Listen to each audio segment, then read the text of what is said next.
రాష్ట్రాల్లో జరిగిన ఘటన ఈ ఇంటికి వచ్చి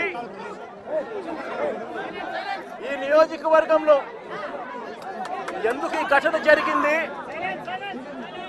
ఎందుకు రాష్ట్రంలో ఈ పరిస్థితులు ఉన్నాయి అన్నది నిజంగా ప్రతి ఒక్కరూ కూడా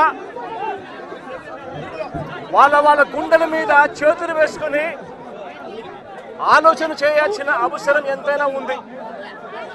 ఎందుకంటే ఈరోజు నా పక్కనే లింగమయ్య అన్న భార్య ఉంది.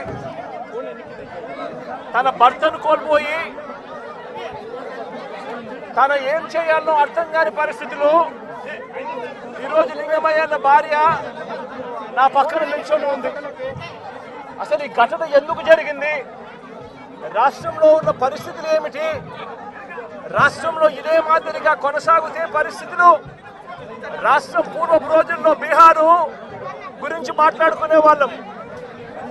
ఈ రోజు ఉన్న రాష్ట్రంలో ఉన్న పరిస్థితులు చూస్తే ఈ బీహారు ఇటువంటి రాష్ట్రాలన్నీ ఎక్కడికో పోవాలి. ఆంధ్ర రాష్ట్రం పరువును దేశంలో కన్నా కూడా రోడ్డును పడేసిన పరిస్థితులు ఈ రాష్ట్రంలో ఈ రోజు చంద్రబాబు నాయుడు గారి పరిపాలనలో కనిపిస్తా ఉన్నాయి.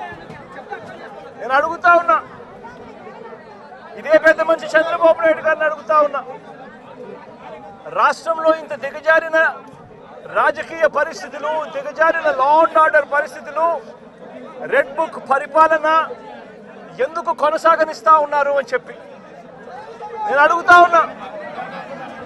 ఇదే రాష్ట్రంలో మొన్నటికి మొన్న 57 చోట్ల ఎన్నికలు జరిగాయి.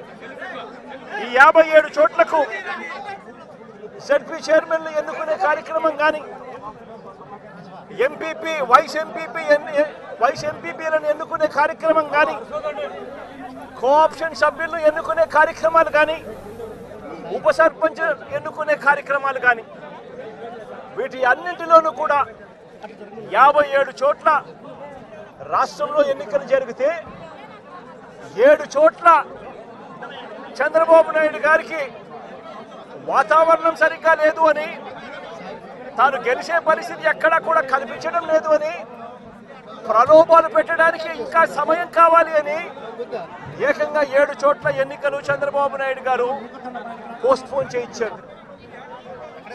మరో 50 చోట్ల ఎన్నికలు అనివార్య పరిస్థితుల్లో, ఇక జరగక తప్పని పరిస్థితిలో, అంటే చంద్రబాబు నాయుడు గారు ఎంత భయపెట్టినా, ఎంత ప్రలోభాలు పెట్టినా కూడా ఎవరు కూడా లొంగని పరిస్థితి కనిపించిన నేపథ్యంలో ఎన్నికలు జరపక తప్పని పరిస్థితిలో జరపాల్సి వచ్చింది.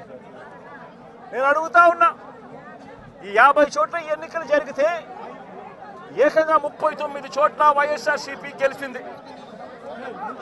నేను అడుగుతా ఉన్నా ఇదే పెద్ద మనిషి చంద్రబాబు నాయుడు గారిని, ఈ 57 చోట్లైనా కూడా చంద్రబాబు నాయుడు గారికి బలం లేదు.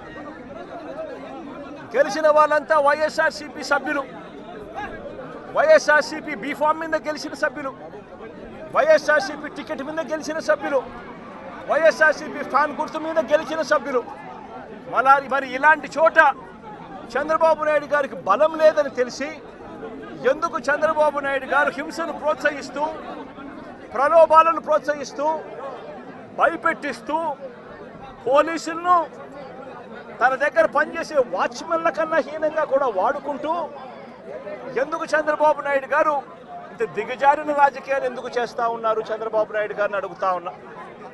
ముఖ్యమంత్రి స్థానంలో ఉన్న వ్యక్తి ఏమవుతుందండి ఒక చోట ఎంపీపీ పదవి పోతే, ఏమవుతుందండి ఒక చోట జడ్పీ చైర్మన్ పదవి పోతే, ఏమవుతుందండి ఒక చోట ఉప సర్పంచ్ పదవి పోతే.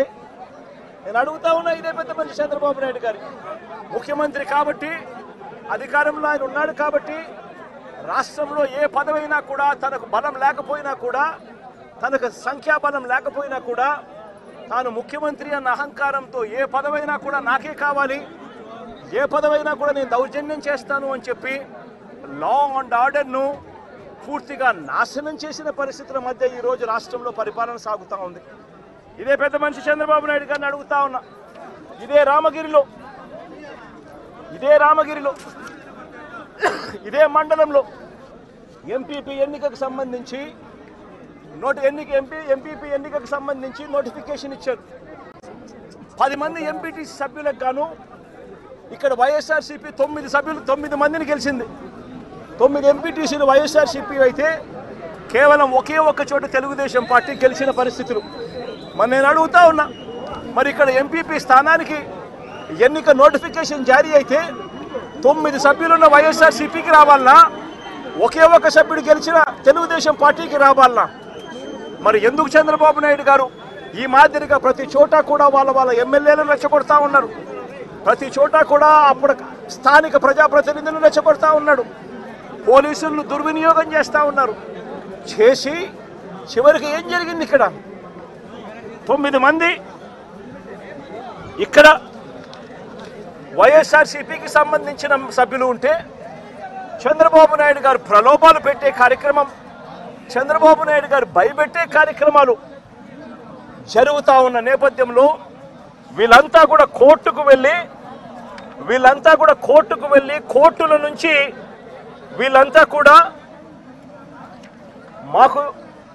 మాకు ప్రాణహాని ఉంది, ఎంపీపీ ఎలక్షన్లలో మేము పార్టిసిపేట్ చేయాలి అని అంటే మాకు ఇబ్బందికర పరిస్థితులు ఉన్నాయి అని చెప్తే కోర్టు అక్షింతలు వేసి పోలీస్ ప్రొటెక్షన్తో ఈ ఎన్నిక జరిపించండి అని చెప్పి కోర్టు ఆదేశాలు ఇస్తే, కోర్టు ఆదేశాలతో 8 మంది కోర్టు ఆదేశాలతో ఎంపీటీసీలను తీసుకొని వస్తూ ఉంటే మధ్యలో పోలీసులు ప్రొటెక్షన్ తీసుకొని పోలీస్ ప్రొటెక్షన్తో వీళ్ళంతా కూడా ఇక్కడికి వచ్చి ఓటు వేయాల్సిన పరిస్థితుల్లో పోలీసులు ఏం చేశారు?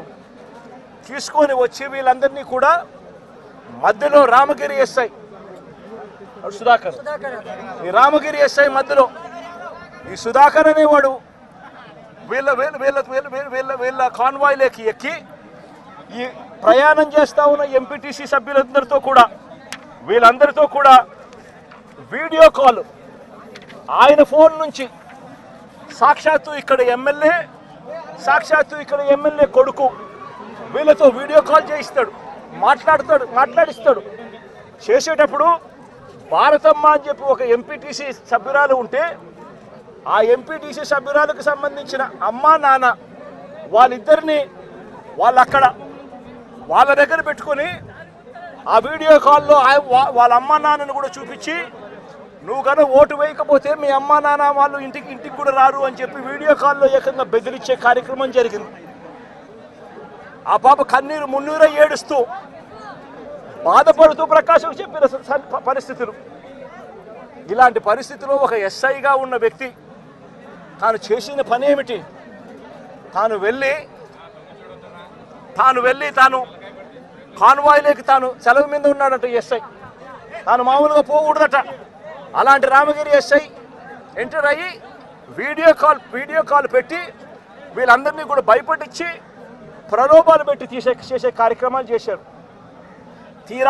తీరా చూస్తే ప్రలోభాలకు వీళ్ళు ఎక్కడా కూడా లొంగని పరిస్థితి ఎప్పుడైతే కనిపించిందో అప్పుడు ఇక ఎన్నికకు ఎంపీడీఓ కార్యాలయానికి తీసుకొని పోయి ఎన్నిక జరిగించే కార్యక్రమానికి ఫుల్ స్టాప్ పెట్టించేసి టైం అయిపోయి చేసేట్టుగా చేసి ఎన్నిక లాస్ట్కు కోరం లేదని చెప్పి ఎన్నికను పోస్ట్పోన్ చేసే కార్యక్రమం చేసిన తర్వాత ఇదే ఎస్ఐ వీళ్ళను పెనుగొండకు తీసుకొని పోతాడు. పక్క కాన్స్టిట్యున్సీలో ఉన్న పెనుగొండకు. అక్కడ ఎంఆర్ఓ కార్యాలయంలో తీసుకొని పోయి ఎంపీటీసీను బైండ్ ఓవర్ చేస్తూ అక్కడ తెలుగుదేశం పార్టీకి సంబంధించిన నాయకులందరినీ కూడా అక్కడికి రమ్మని చెప్పి చెప్తాడు.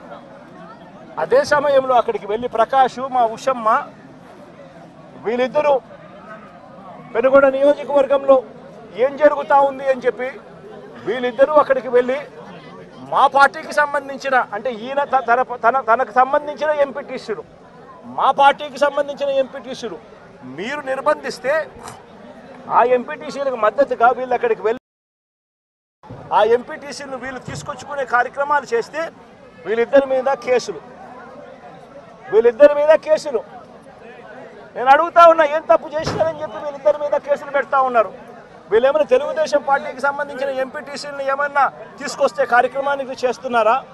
లేదే మా పార్టీకి సంబంధించిన ఎంపీటీసీలను సాక్షాత్తు పోలీసుల సమక్షంలో పోలీస్ అధికారే తెలుగుదేశం పార్టీ నాయకులతో కలిసి మా పార్టీకి సంబంధించిన ఎంపీటీసీలను కిడ్నాప్ చేసే కార్యక్రమం ఒకవైపున జరుగుతూ ఉంటే అడ్డుకునేందుకు వీళ్ళు అక్కడికి వెళ్ళి ధర్నా చేసి ఎంపీటీసీలను తీసుకొచ్చుకునే కార్యక్రమం వీళ్ళు చేస్తే వీళ్ళ మీద కేసులు పెడతారు.